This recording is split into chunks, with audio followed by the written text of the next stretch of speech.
Bendiciones a todos ustedes. Espero que hayan tenido una excelente semana.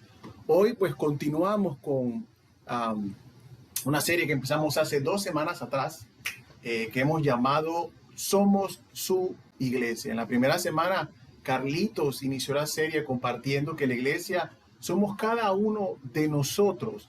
Y era importante o es importante entender por qué la iglesia somos cada uno de nosotros y que esa frase es mucho más que un cliché, mucho más que un eslogan. La semana pasada estuvimos hablando de que la iglesia estaba llamada a ser una comunidad y a la luz de la iglesia del que se registra en el libro de los Hechos, aprendimos 4 elementos que debe tener y que debe existir en la iglesia y que nosotros como iglesia hoy en día no nos eximimos de reflejar, de también tener esas 4 características. Hoy vamos a estar viendo el libro de Colosenses y en este libro, es un libro, Pablo escribe a una iglesia que estaba siendo bombardeada, una iglesia fiel, pero bombardeada por falsas enseñanzas de falsos maestros. Y es por eso es que él se va mucho a la teología, mucho a las bases del cristianismo. Y eso, si usted lee el libro por completo, se va a dar cuenta que él trabaja mucho con esas verdades para que no fuesen sacudidos a esta iglesia por las enseñanzas de estos falsos maestros. Vamos a estar viendo en el capítulo 1, versículo 15 al 17. En este pasaje se le dan muchos o varios, por decir, títulos a Cristo como nuestro Señor. Vamos a ver verso 15. Dice así: Cristo es la imagen visible del Dios invisible. Él ya existía antes de que las cosas fueran creadas y es supremo sobre toda la creación, porque por medio de él Dios creó todo lo que existe en los lugares celestiales y en la misma tierra. Hizo las cosas que podemos ver y las que no podemos ver, tales como tronos, reinos, gobernantes, autoridades del mundo invisible. Todo fue creado por medio de él y para él, y él existía antes de todas las cosas y mantiene unida toda la creación. Este pasaje vemos títulos importantes que se le dan a Cristo nuestro Señor, como la imagen de Dios. Dice que es el primogénito de toda criatura, es el creador de todo lo existente, es el supremo, es el eterno que existe antes de todo y el que mantiene toda la creación unida. Sin embargo, de esos grandes títulos, de esos títulos que hablan de la grandeza de Cristo como nuestro Señor, no queda allí todo lo que Pablo habla acerca de Cristo. Dice en el verso 18, y aquí es donde nos vamos a enfocar, dice el verso 18 en su primera parte: Cristo también es la iglesia, la cual es su cuerpo. A mí me parece muy interesante que dentro de esa plural cantidad de títulos que Pablo alaba a Dios y reconoce la grandeza de Dios, está de que Cristo es la cabeza de la iglesia. Yo creo que al estar al lado de esos importantes títulos que hemos visto, la imagen de Dios, el primogénito, el eterno, el creador existente, también habla de que Cristo es la cabeza de la iglesia. Yo pienso que no es el menor de esos títulos. Creo que debemos tener en alta estima y me parece a mí muy interesante que ponga ese título, la cabeza de la iglesia, en conexión, en unión o en el mismo párrafo, por decirlo así, de esos tan importantes y grandes nombres del Señor. Y un concepto parecido a ese, Pablo también lo habla en Efesios capítulo 4, versículo 15, sobre el liderazgo de Cristo. Dice el verso 15, creceremos en todos sentidos hasta parecernos más y más a Cristo, quien es la cabeza de su cuerpo, que es la iglesia. Definitivamente yo no creo en casualidades en la vida. En la vida yo no creo en casualidades. Y más como cristianos creo que uno menos debe creer en casualidades. Y yo no creo que sea casualidad que aparezca algo más de una vez en la palabra. Un término, un concepto más de una vez en la palabra. Este concepto de Cristo como la iglesia debe entenderse y aplicarse, según mi parecer, con precisión, con detalle, porque si la iglesia quiere cumplir su función, debe entender que Cristo no es una figura decorativa. Cristo no es alguien que no sé, como muchos, pasa mucho en el deporte, pasa mucho en la música, pasa mucho que usted ve de repente una zapatilla, un calzado, un taco de fútbol que lleva el nombre de un futbolista famoso, que lleva el código, lleva el nombre del futbolista. Hay instrumentos musicales que llevan el nombre de un músico famoso porque me imagino que le han pagado un fajo de dinero a ese músico para que su nombre aparezca en el instrumento. Pero es nada más que decorativo, porque es cierto, ese músico, ese futbolista, ese deportista no va a poner su nombre en hablando de un deportista famoso, un músico virtuoso, talentoso y famoso, no va a poner su nombre en cualquier cosa, pero es netamente decorativo. El nombre de Cristo no es netamente decorativo para la iglesia. La figura de Cristo como cabeza de la iglesia no es netamente decorativa. Y recibe todo el honor, recibe toda la gloria. Y las escrituras revelan que Cristo participa como cabeza en la vida de la iglesia. ¿Qué significa eso? ¿Qué significa que Cristo sea la cabeza de la iglesia? Y hoy vamos a estudiar eso. Hoy quiero que veamos rápidamente, les prometo que va a ser rápido, 6 funciones importantes del liderazgo de Cristo sobre la iglesia. Hemos llamado a esta enseñanza Cristo sobre todo. Vamos a orar, como siempre, presentar este tiempo delante del Señor para que, como hablaba Fabio al principio, que todo lo que hagamos aquí sea algo que nos podamos llevar en nuestro corazón, atesorar en nuestro corazón y masticarlo allí, masticarlo hasta sacarle el mayor provecho posible para la gloria de Dios. Padre bueno que estás en el cielo, bendito sea tu nombre, te alabamos, te bendecimos, te exaltamos, te damos gracias, Señor, por esta tu iglesia Vida Abundante Panamá. Y te damos gracias porque Cristo es la cabeza de nuestra iglesia. No solo nuestra iglesia, de esta comunidad de fe, sino de todas las comunidades de fe que hoy, Señor, en diferentes partes del mundo ya se reunieron o se están reuniendo para alabar al único y gran Dios. Padre, háblanos a través de tu Espíritu Santo. Espíritu Santo, afina nuestros oídos, nuestros sentidos para llevarnos algo del cual en qué meditar y trabajar en nuestra semana. Gracias, Señor, por mis hermanos. Ruego tu bendición y tu gracia. Ruego que la tecnología no sea un impedimento para hoy compartir, Señor. En el nombre poderoso de Jesús. Bien, ¿qué representa? ¿Qué significa que Cristo sea la cabeza de la iglesia? Tengo 6 cosas. Vamos rápido. La primera función es vital y nos reconforta a todos los miembros de la iglesia porque con Cristo a la cabeza, lo primero, da seguridad a la iglesia. Pablo dice en Efesios capítulo 1, 20 al 23, dice que levantó a Cristo de los muertos y lo sentó en el lugar de honor, dice, a la derecha de Dios, en los lugares celestiales. Ahora Cristo está muy por encima de todo, sean gobernantes, sean autoridades, sean poderes, sean dominios, sea cualquier otra cosa, no solo en este mundo, sino en el que vendrá. Dios ha puesto bajo la autoridad de Cristo a quien hizo cabeza de todas las cosas para beneficio de la iglesia. No solamente es la cabeza de la iglesia, dice que es la cabeza de todas las cosas para el beneficio de la iglesia. Y la iglesia es el cuerpo de Cristo. Él la completa, la llena. También es quien da plenitud a todas las cosas en todas partes con su presencia. Él completa, dice Pablo en el verso 23. La llena, eso a mí me da, ¿sabes? Una sensación de seguridad. Cuando algo está completo, algo está seguro. Cuando algo está lleno, algo está seguro. Pablo destaca que Cristo, como aquel que ejerce su dominio sobre todas las cosas, a favor de su cuerpo, importante.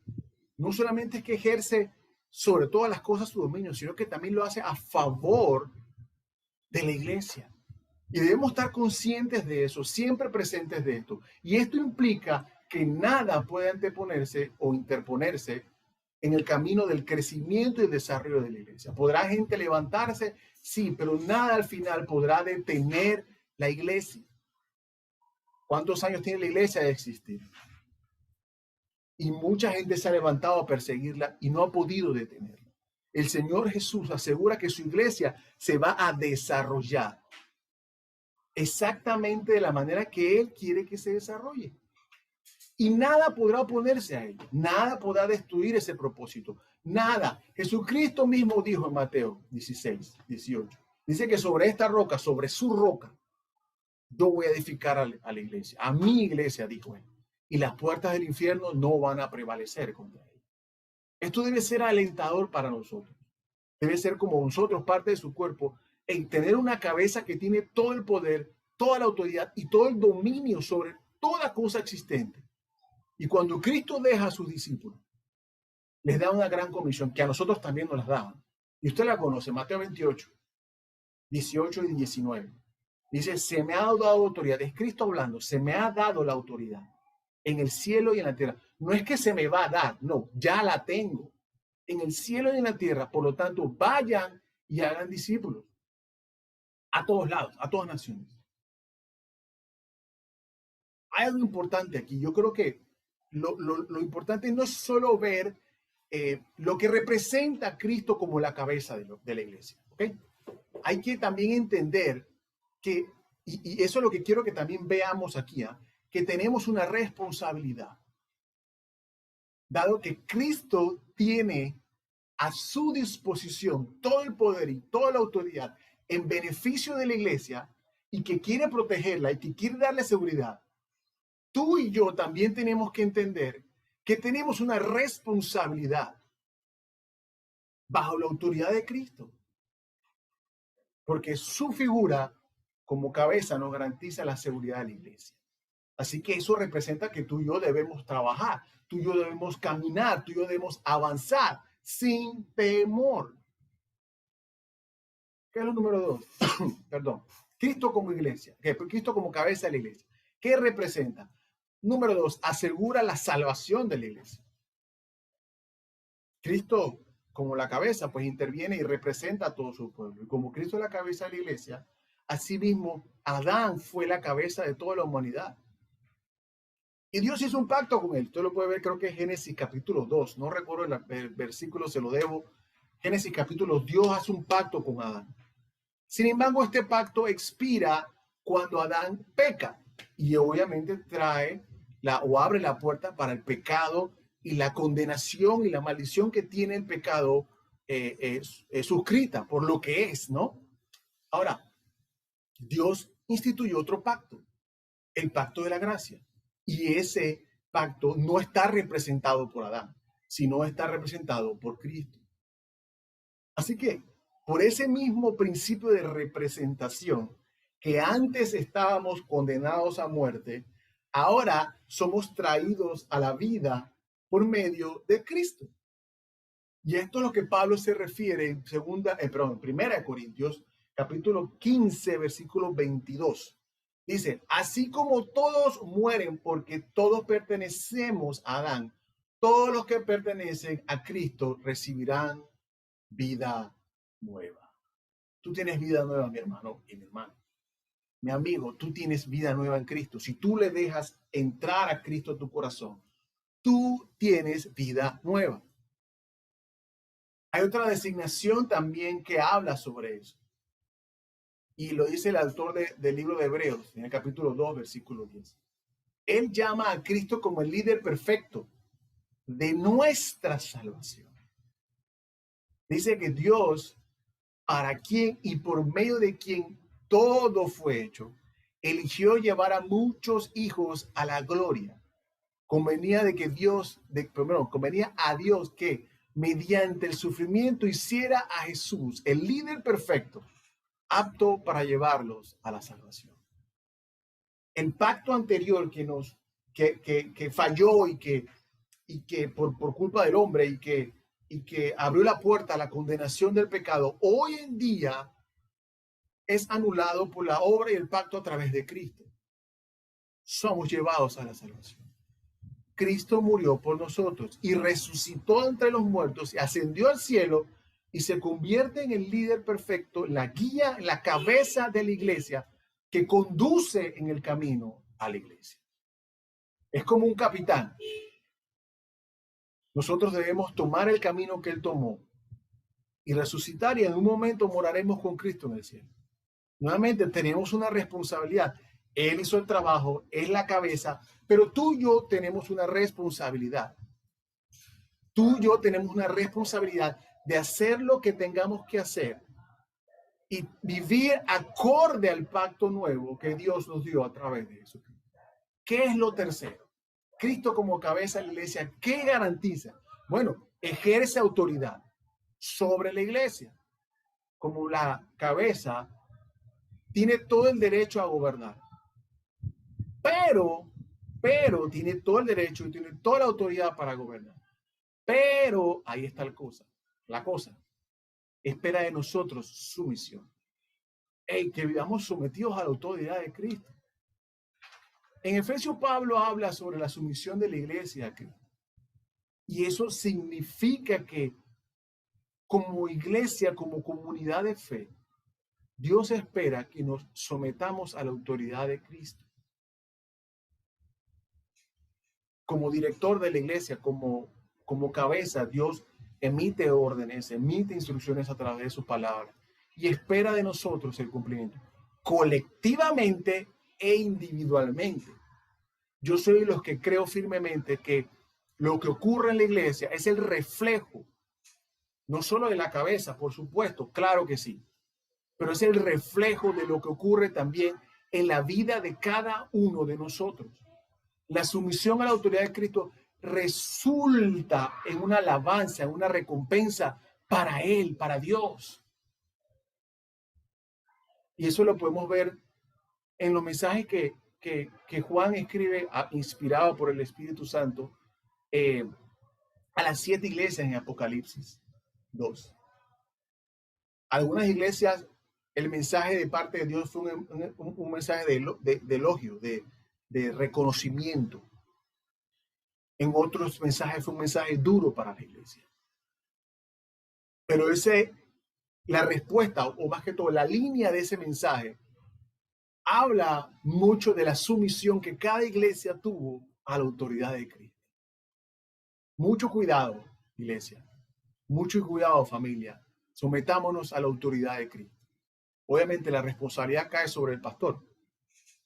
Y pido sus oraciones. Siempre pido que oren por el pastor de esta iglesia, para que Dios lo guíe y le dé la sabiduría para hacerlo. Pero yo sí creo que todos también tenemos una responsabilidad de someternos a la autoridad de Dios en nuestras vidas. Eso nos debe llevar a vivir una vida como iglesia y a título personal. Servir a la cabeza, que es Cristo, en reverencia a su autoridad, con un temor piadoso, buscando lo que Él anhela en todo momento. ¿Cómo sabemos lo que Él quiere que hagamos? Ahí está la pregunta. Bueno, viene el punto número 4. Cristo es la cabeza de la iglesia y como atributo de ella, ¿qué hace? Proporciona guía y dirección. Jesucristo, el capitán, el líder, dirige, guía a su iglesia para lograr las metas que Él ha establecido para ella. Y nosotros debemos seguir al pie de la letra su dirección de cerca. Estamos llamados a hacerlo. No desviarnos de un lado para otro. Porque cuando dejemos de hacerlo, perderemos obviamente la dirección. Y fácilmente nos vamos a desviar a falsas doctrinas. Y es lo que hablaba al principio sobre la carta de Pablo a los Colosenses. Hay una constante advertencia de parte de Pablo a los miembros de esa iglesia que no sigan ciertos maestros que llevaban una doctrina hacia el mal camino. Estaban siendo influenciadas, a pesar de que era una iglesia bastante sólida, habían llegado la influencia de falsos maestros. Y tan pronto como tú y yo, como individuos y miembros de este cuerpo, quitamos la mirada de Jesús, comenzamos a separarnos de la dirección que la cabeza nos quiere llevar. Por eso es que pasan las doctrinas que pasan, por eso esas doctrinas raras que a veces vemos que se levantan en la iglesia, que no son establecidas necesariamente en la verdad de la palabra o una verdad tergiversada de lo que dice la palabra, una mala interpretación. Se basa en el conocimiento humano ilimitado de los líderes de la iglesia. Lamentablemente durante la historia de la iglesia han ocurrido graves errores que han terminado lastimando a muchos de sus miembros, causando división y logrando que el amor de muchos por Cristo se enfríe. Conozco amistades que lamentablemente no quieren saber de Dios por culpa de cosas como esas. Mucho cuidado, mucho cuidado. No deje de orar por la iglesia, no dejemos de orar porque Dios tenga, y me refiero no solo a vida abundante Panamá, a todas las vidas abundantes que somos, a la iglesia en general. No dejemos de orar por sus pastores, por sus líderes, para que siempre estén siguiendo de cerca la palabra de Dios, sin agregarle y ni restarle, buscando juntos la voluntad y la dirección de Dios. Número 5. Hay algo importante de Cristo como cabeza de la iglesia, es que da vida y poder a la iglesia. Es el quien infunde la vida a la iglesia y es la que hace que crezca y se multiplique. La semana pasada hablamos un poquito sobre eso, cuando vemos el crecimiento de la iglesia en Hechos capítulo 2. Cuando Dios le daba ese crecimiento, ese poder para seguir adelante.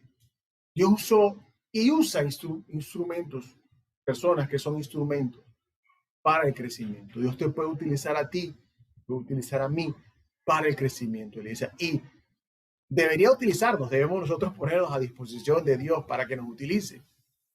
Y el propio apóstol Pablo es un ejemplo notable de alguien que trabajó incansablemente para edificar a la iglesia. También hubo otro, del cual no se habla mucho, que es Apolos, quien edificó una iglesia con su enseñanza. Era reconocido como un gran maestro, un gran predicador, y edificó la iglesia a través de la enseñanza que él daba de parte del Señor. Pero la perspectiva que debemos tener tú y yo, por muy bueno que tengamos eso, es lo que el propio Pablo escribió en 1 Corintios, capítulo 3, versículos 6 y 7. Un versículo requete conocido. Dice, yo planté la semilla, hablando Pablo, en sus corazones. Pablo la regó con la enseñanza poderosa con la cual Dios lo utilizaba. Pero fue Dios quien la hizo crecer. Y no importa quién la riegue, quién la siembre, quién la riegue, lo importante es que Dios hace crecer la semilla. Es la cabeza de la comunidad la que hace crecer la semilla. No podemos olvidar que cualquier aumento, cualquier en la iglesia, sí, en realidad no proviene de nadie más que de la cabeza, que es Cristo. No viene del pastor, no viene de sus miembros, que ciertamente somos instrumentos de Dios, pero Él es quien proporciona el sustento, proporciona la energía, que transforma a la iglesia en un movimiento que es dinámico de crecimiento. ¿Cómo logramos eso? Jesucristo lo habló cuando decía, hey, permanezcan en mí y así podrán dar fruto. Debemos seguir buscando, obteniendo la vida y el sustento de la cabeza de la iglesia. Mi hermano, no te desconectes de la iglesia, no te desconectes de buscar de Dios. Yo sé que son tiempos complicados, que no se puede reunir todo el mundo, y créanme, estamos trabajando por eso. Precisamente hoy hablábamos sobre eso con algunas personas para ver opciones. Pero no dejes de buscar la vida y el sustento en la cabeza que es Cristo. Y eso lo logramos con un esfuerzo concentrado y consciente de cada uno de nosotros, de alimentarnos constantemente de su palabra y comunicarnos con Él en oración. Yo lo creo. Definitivamente que la iglesia es el producto del esfuerzo del líder, del pastor, de los que enseñan todo. Pero para mí hay un gran componente del esfuerzo, que es el resultado del esfuerzo individual de cada uno de nosotros, de buscar la presencia de Dios. Yo quiero animarte a que no dejes de buscar al Señor.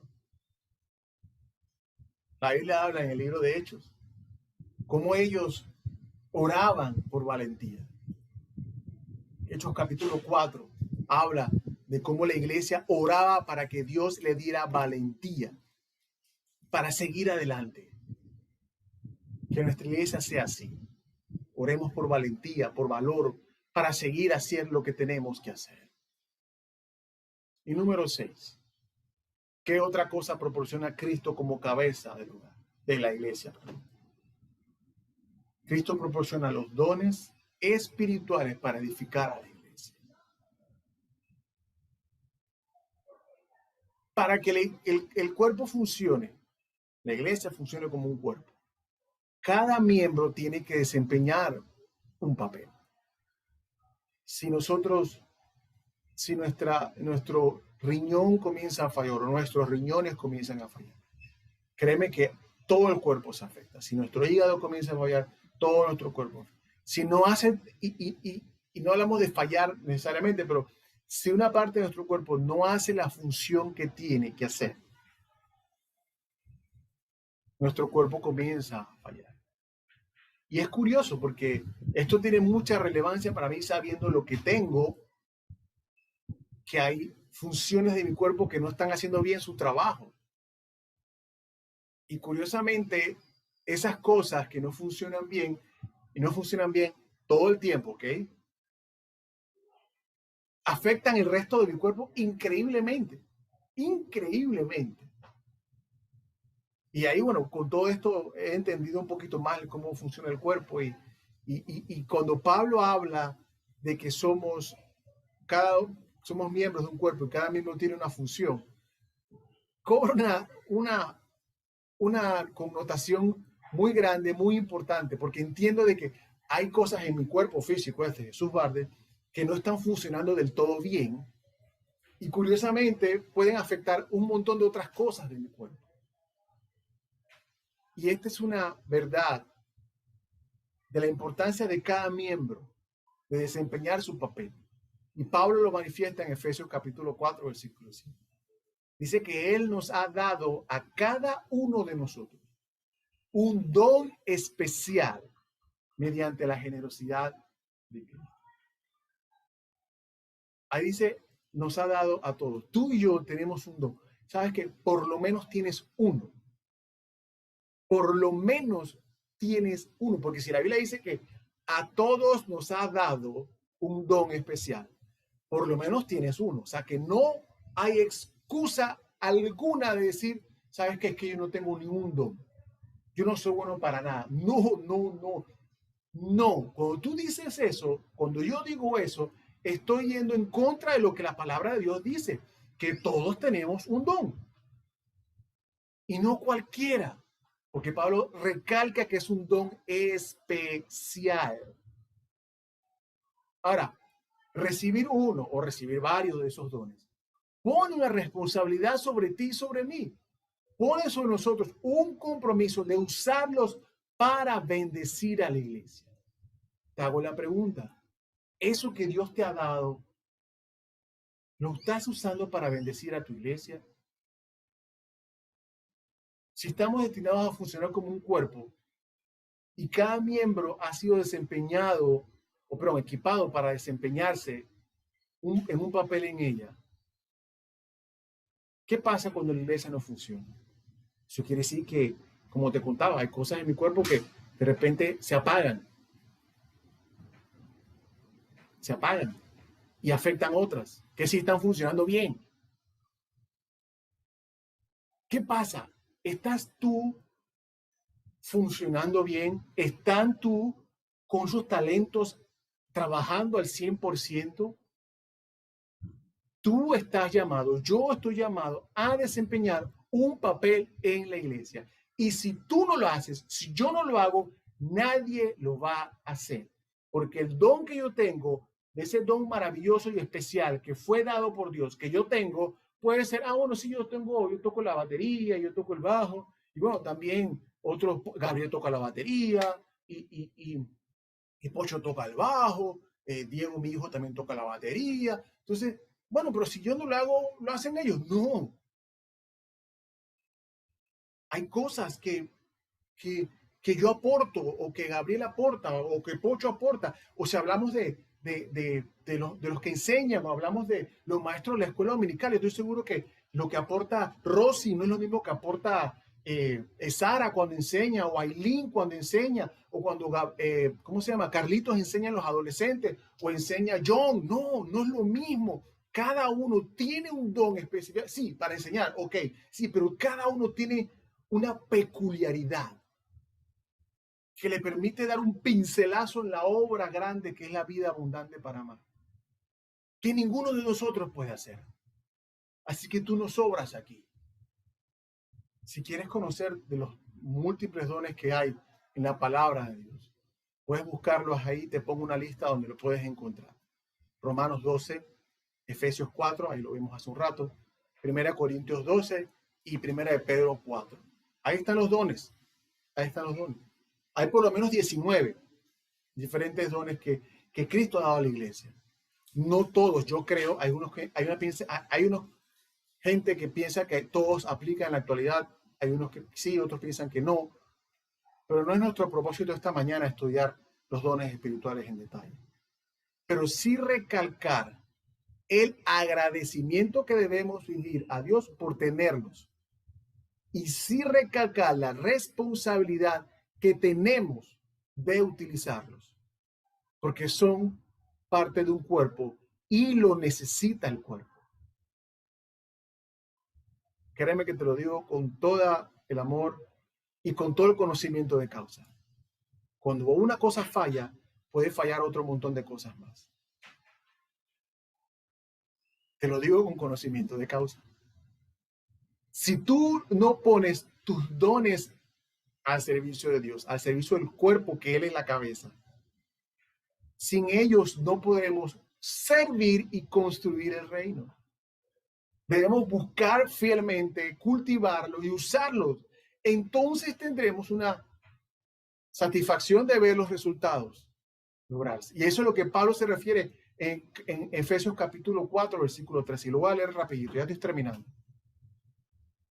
Ese proceso continuará hasta que todos alcancemos la unidad de nuestra fe y conocimiento del Hijo de Dios, que seamos maduros en el Señor. Es decir, hasta que lleguemos a la plena y completa medida de Cristo.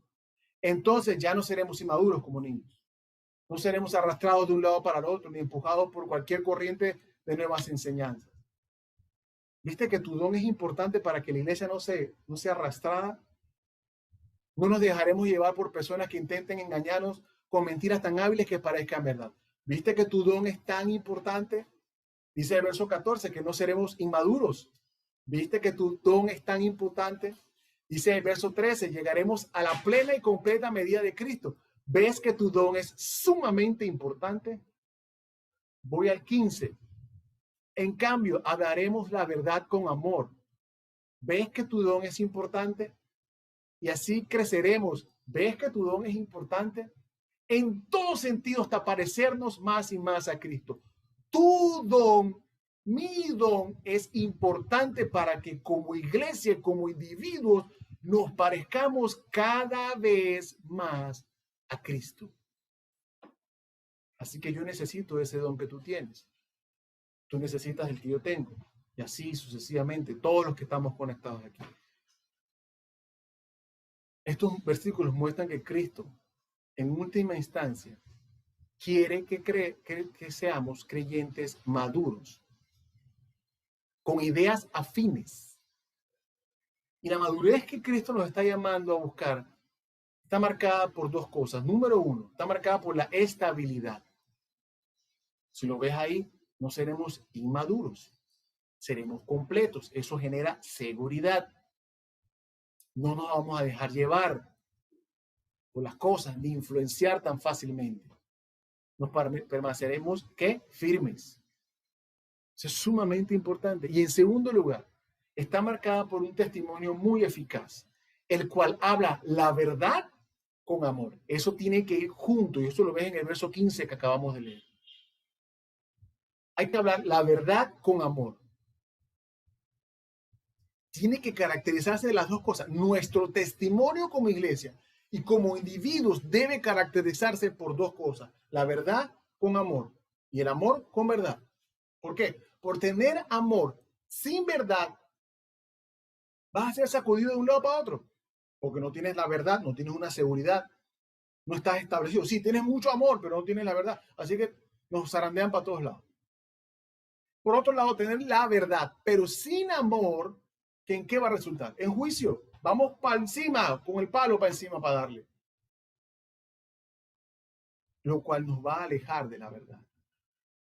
La falta de amor es tanto un signo de inmadurez como una iglesia con falta de verdad.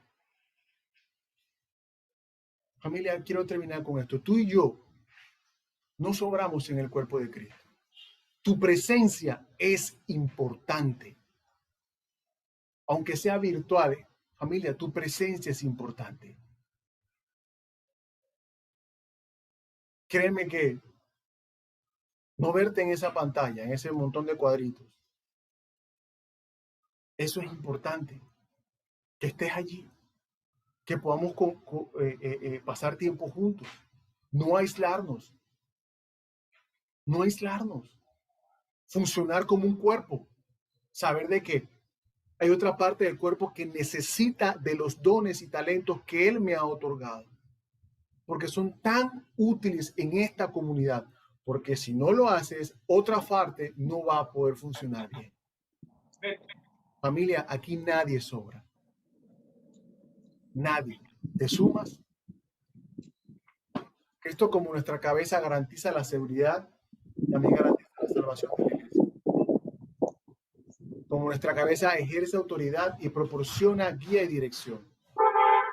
Como cabeza nos da vida y poder, llevándola a la madurez a través de los dones que otorga y que tú tienes, que yo tengo, como miembros del cuerpo de Cristo. Vamos a orar. Padre bueno, gracias te doy, Señor, por este tiempo. Gracias, Padre, por tu verdad. Gracias, Jesús, por ser la cabeza de nuestra iglesia. Ayúdanos, Señor, a tener la seguridad de la salvación que Cristo nos da. Uno, Señor, ayúdanos que como cabeza ejerce autoridad sobre nosotros. Darnos guía ahora, Padre, más en este momento. Necesitamos de tu guía y dirección, Señor. Para inyecta vida y poder, Señor. Te ruego, Dios, que tú añadas a los que han de ser salvos, Padre. Llévanos a la madurez a través de los dones que tú nos otorgas a través de tu Espíritu Santo, Señor. Todos aquí, Señor, tenemos por lo menos un don. Si hoy en día estamos, Señor, no sé cuál es, yo te ruego que tu Espíritu Santo en este momento se los revele, Padre. Revela ese don que tú les has dado, ese talento, esa habilidad que este cuerpo necesita con tanta urgencia. Señor, te lo pido en el nombre de Jesús. Gracias, Padre. Gracias, Señor. Amén y amén.